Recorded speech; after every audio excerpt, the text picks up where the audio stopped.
السلام علیکم ویورز۔ ایک پارسا لڑکے کو اپنے باپ کے مرنے پر بہت سا مال و دولت ترکے میں ملا۔ مال مفت دل بے رحم، اس نے دونوں ہاتھوں سے یہ مال و دولت عیاشی و بدکاری میں اڑانا شروع کر دی۔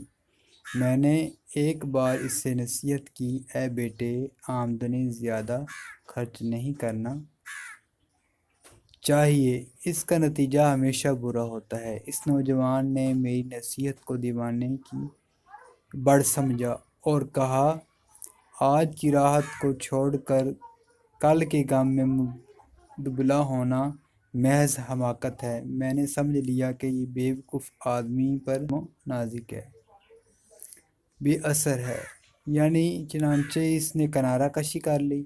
کچھ عرصہ بعد وہی ہوا جس کا اندیشہ تھا۔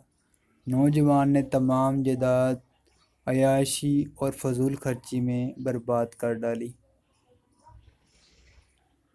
اور ٹکڑے ٹکڑے کا محتاج ہو گیا۔ میں نے اسے پابند لگے کپڑے بھیک مانگتے دیکھ کر بہت غصہ آیا اور جی میں آیا کہ اس سے کہوں کہ میں تجھے اس دن سے ڈراتا نہ تھا۔ پھر یہ سوچ کر خاموش ہو گیا کہ اس حالت میں میری بات اس کے زخموں پر نمک چھڑکے گی اور اس کے دکھ میں اضافہ ہوگا۔